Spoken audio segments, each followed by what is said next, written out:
When George Washington became the first president of the United States, he did so with a sense of deep reluctance and humility. He understood the weight of the office and the example he would set for generations to come. Refusing to cling to power, Washington established the principle of peaceful transitions and the two-term limit, shaping the presidency as a service rather than a throne. His leadership style, grounded in integrity and restraint, became the enduring benchmark for American presidents. The reluctant president.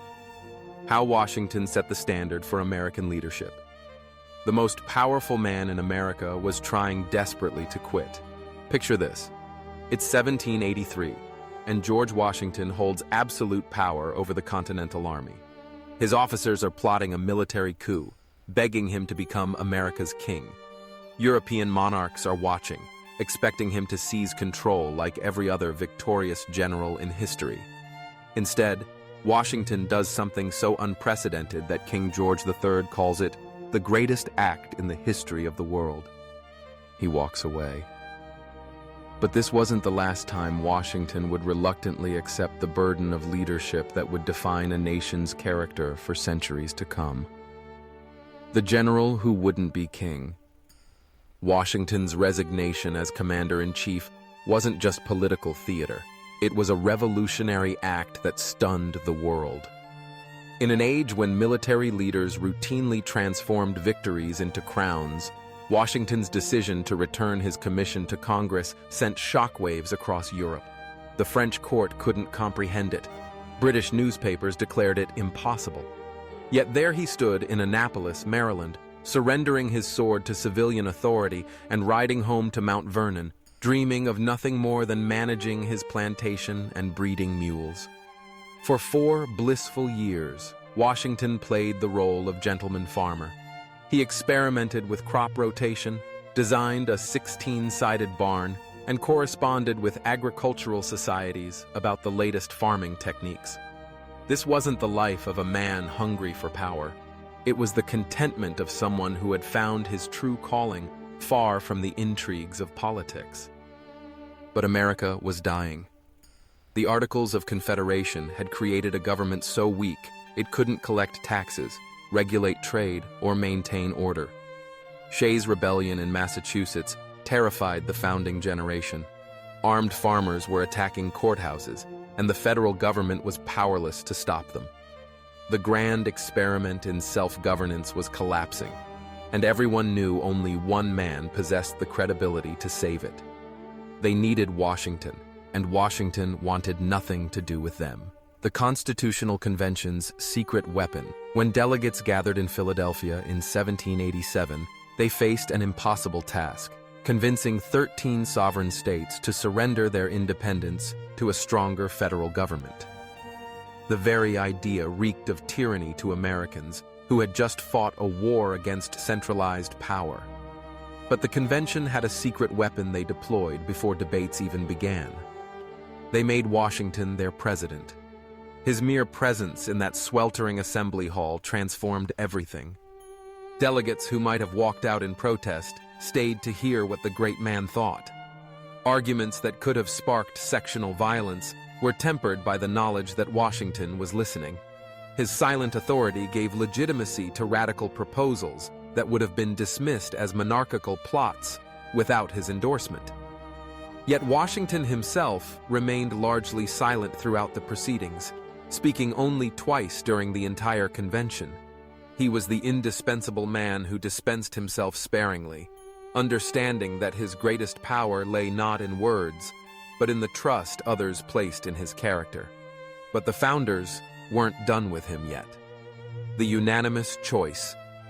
Who didn't want the job? When the Constitution emerged from Philadelphia, it contained a curious feature, an executive branch designed specifically for George Washington. The framers had created a presidency knowing that only one man in America possessed the moral authority to fill it without terrifying the public. Alexander Hamilton later admitted they had sketched the powers of the president with Washington in mind, confident that his character would define the office for future generations. The Electoral College's verdict was unprecedented and never repeated. Washington received every single electoral vote. He was literally the unanimous choice of a divided nation. Yet even this overwhelming mandate couldn't mask his private anguish about accepting the position. Washington's diary entries from this period reveal a man torn between duty and desire. He wrote of his painful sensations about leaving Mount Vernon, his fears about the ocean of difficulties ahead, and his genuine concern that he lacked the talents necessary for the role. This wasn't false modesty.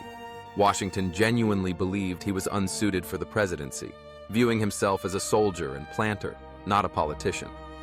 His reluctance stemmed from a profound understanding of what accepting meant. As the first president, every decision would become precedent. Every action would be scrutinized by posterity. Every mistake would reflect not just on him, but on whether Republican government could actually work. The weight of an entire experiment in self-governance rested on his shoulders. Creating a presidency from nothing, Washington's inauguration in New York City was carefully choreographed to project Republican simplicity while maintaining the dignity necessary for effective governance. He wore a brown suit of American manufacture, took the oath on a Bible, and added the words, "So help me God," establishing traditions that continue today. But the real work began immediately afterward. Every presidential decision was unprecedented because there was no precedent. How should a president interact with Congress? What about foreign diplomats? Should he tour the states? Hold public receptions? The Constitution provided the framework, but Washington had to build the actual machinery of executive leadership. His solution was characteristically thoughtful. He would be accessible, but not familiar, dignified, but not monarchical, strong, but not tyrannical. He established regular cabinet meetings, created the tradition of the State of the Union address, and instituted a formal protocol for receiving foreign ministers. Each decision was carefully calculated to strengthen the presidency without alarming those who feared executive power. Washington's leadership style during crises proved especially crucial in establishing presidential authority. The Whiskey Rebellion of 1794 presented his greatest test: armed resistance to federal law in western Pennsylvania. Unlike European monarchs who might have crushed rebellion with overwhelming force, Washington personally led troops to the region, then pardoned the rebels once they submitted to federal authority. It was a masterclass in projecting strength while demonstrating mercy, exactly the balance a Republican leader needed to strike. The ultimate act of democratic leadership. Washington could have been president for life. His popularity never waned, and many Americans expected him to serve indefinitely. When he announced his intention to step down after 2 terms, it sparked genuine surprise and considerable opposition. Hamilton begged him to reconsider. Jefferson, despite their political differences, acknowledged that only Washington could hold the fractious nation together. But this is where Washington's true genius revealed itself. His voluntary retirement wasn't just personal preference. It was his final gift to American democracy. By stepping down at the height of his power and popularity, Washington established the principle that, in America, power was temporary and transferable. The presidency belonged to the people, not to any individual, no matter how indispensable they might seem. His farewell address, published in newspapers across the nation, served as his final tutorial in democratic leadership. He warned against the dangers of political parties, foreign entanglements, and sectional divisions. But his greatest lesson was embedded in the act of farewell itself. True leaders know when to leave. The reluctant legacy. Washington died believing he had been an inadequate president, worried that his lack of formal education and political sophistication had ill-served the nation. He couldn't have been more wrong. His reluctance to seek power made him the perfect person to wield it. His constant anxiety about overstepping constitutional bounds created a presidency strong enough to govern, but restrained enough to preserve liberty. Every peaceful transfer of power in American history traces back to Washington's example. Every president who has left office voluntarily follows in his footsteps. Every leader who has chosen duty over personal ambition echoes his precedent. His reluctance became America's strength. The man who never wanted to be president created the template for democratic leadership that inspired nations across the globe. In trying to escape power, George Washington taught the world how to use it responsibly. Perhaps that's the greatest irony of all. The leader who shaped America most profoundly was the one who least wanted to lead.